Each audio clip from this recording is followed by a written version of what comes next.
Hey guys, on Helmholtz going here to talk about the rhetorical analysis the Star Wars Episode 7 teaser trailer had.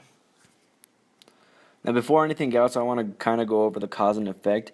Now, because Lucasfilms was purchased by Disney, which is an ethos, excuse me, because both of them are an authority on the matter, but Disney is an authority because it has a lot of money, which means that the budget is going to be higher for the upcoming franchise.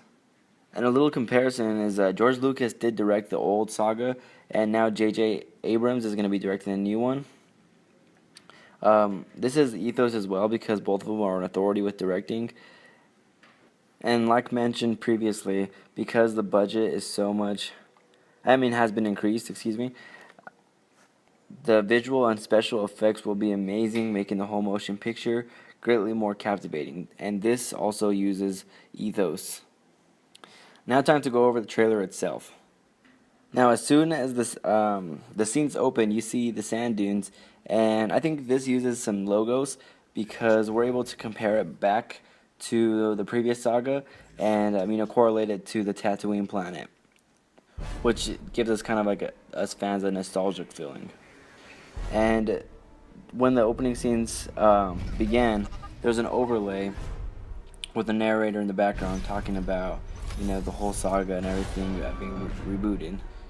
And as the narrator says, "Have you felt it?" I believe that this is using a pattern of description because it's correlating with touch, which definitely is using logos because it's asking, "Can you feel it?" when he's describing the force, and he's talking about the force.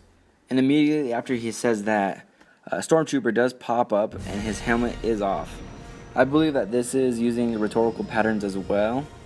And as far as appeals, it is using both logos and pathos because a stormtrooper without his helmet is a sign of hope, and logos because usually a stormtrooper without a helmet means that it's a good guy as a comparison to the previous saga, and this is going off previous knowledge from the whole franchise itself. And then you also get some robotic sounds right after, right before it goes dark actually. And this is also, creating some both pathos and logos as a rhetorical appeals because it's using a comparison as a pattern to go back to episode 4 when the series and the whole franchise first started and the robots were first introduced there. Now the second shot is actually a shot of an android. Now as a pattern, I believe that this goes in comparison because it's comparing it to the R2D2 and the C3PO droid, and it's basically a companion character and comic relief for the whole series and the older series. And I believe that this uses logos as well and pathos because the audience did gain a connection with R2D2 and C3PO, and it's just they were funny comic relief and they were also a companion. So I believe that it does evoke emotion to the audience as well. Once again, going off previous knowledge on the whole franchise. On the next scene, the whole lighting for the scene is actually dark, and that's because it's actually showcasing the stormtroopers, and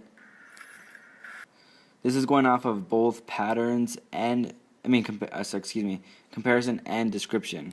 As for comparison, we can see that the masks have changed, and this is for one of two reasons. One, 30 years have passed, and this is from previous knowledge.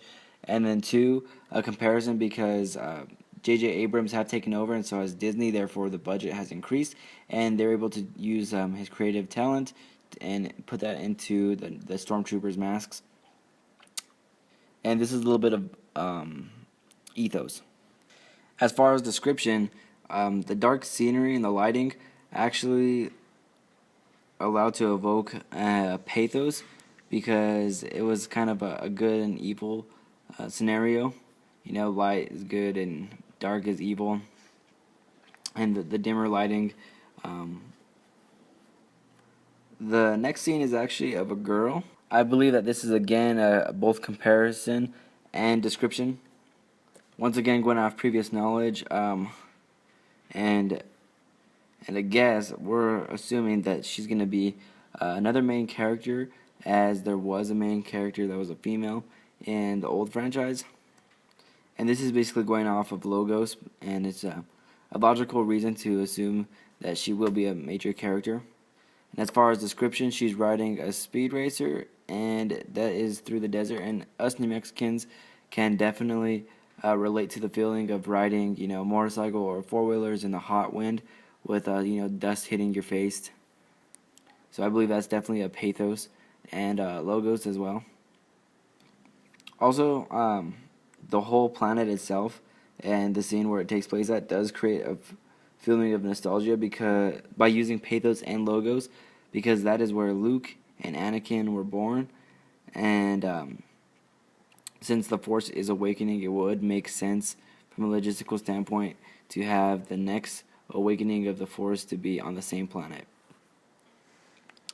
After the X-Wing fighters, we do see someone holding a red lightsaber, and we're just going to assume that it is a Sith Lord. And this is using ethos and pathos because red is correlated with anger, therefore fear and terror, evoking that as an emotional response. And only the skilled are able to wield a lightsaber, making him an authority on the dark side. And he's most likely going to be the antagonist of the whole episode. And immediately following this scene, we do see the Millennium Falcon, and I do believe that this is another pattern of description, utilizing pathos as an appeal. The Millennium Falcon is a sign of hope, for the rebel forces, and as our previous knowledge of the whole franchise, you could kind of know that that's a sign of good as well. And to finish it off, the whole song of the intro comes back on, and this itself is actually using the pattern of description as well. And this does utilize the pathos appeal because people can correlate the song to the light side and good.